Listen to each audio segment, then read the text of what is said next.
Hello, I am Earl from G3 Cannabis Therapy Network, and I am kicking it at Camorra's office in conjunction with Planet Green Trees. And today we're going to be talking about how cannabis affects your sleep. Yes, believe it or not, over 75% of cannabis users use cannabis for sleep. And we want to know how and why does cannabis either help you or keep you up at night. And we're going to get into cannabinoids. Cannabinoids, there are three major cannabinoids that have been therapeutically talked about and tossed around right now that helps you sleep. You have THC, you have CBD, and CBN. Now, those are three of hundreds of different cannabinoids, and the science is not there yet, and we're still studying it, but we do know there's three main players, THC, CBD, and CBN, that does help you sleep. So if you're looking for cannabis and you're going to one of the licensed stores, and if you're so lucky in your area, there is one there, you want to ask about their cannabinoid profile of how much CBN, how much THC, and how much CBD is in there. Now, the reason why these cannabinoids actually pair with our body and help us sleep is something called the endocannabinoid system.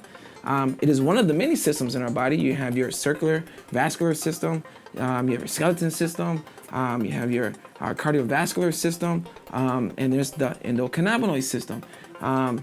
So your digestive system. So all these different systems help your body function, and so does the endocannabinoid system. It's actually responsible for bringing balance to your body. Almost like a thermostat, where if it's too hot, it kind of kicks on the air. If it's too cold, it kicks on the heat. And sometimes we could be deficient in our cannabinoids, just like we're deficient in like vitamin C or vitamin D. We can actually supplement those deficiencies in our human cannabinoids. We call those endocannabinoids because they're inside of our body, from outside cannabinoids. And some of those outside cannabinoids are from plants. They call those phytocannabinoids. And three of those cannabinoids we're talking about is the THC, CBD, and CBN. And they fit like a lock and key with our system, almost as if God intended it to be, right? So a little bit more detail about THC. I know it kind of got a bad rap in the news about it being the psychoactive component of cannabis, but it by itself is really not that effective at all. It has to have an entourage effect. But THC in conjunction with the rest of the plant matter, when it's in high concentration, it does help you sleep. CBD, it really kind of relaxes you. It kind of overall gives you rest. And then CBN, that is more powerful for the sedativeness of the plant matter. So if you consume it, and sometimes you say, "Oh man, I got a couch lock." You kind of don't want to move, or you kind of just chilling, or you sleeping for a long time. Usually, it's not because it's THC or CBD. It's really high in CBN. So those are three key cannabinoids that you want to pay attention to. And because the plant is so wonderful, it doesn't have just cannabinoids; it has terpenes as well, and it also has flavonoids.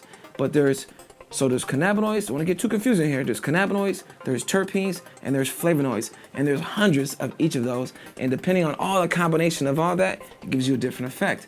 But there's three terpenes I want to highlight. So we talked about the cannabinoids, and also in conjunction with terpenes. And the terpenes I want to talk about is myrcene, caryophyllene, and linalool. Those three terpenes are also responsible for helping you relax. A lot of those terpenes, myrcene, caryophyllene, and linalool, can be found in a lot of purple strands, things that smell like a granddaddy purple or like a grape babe.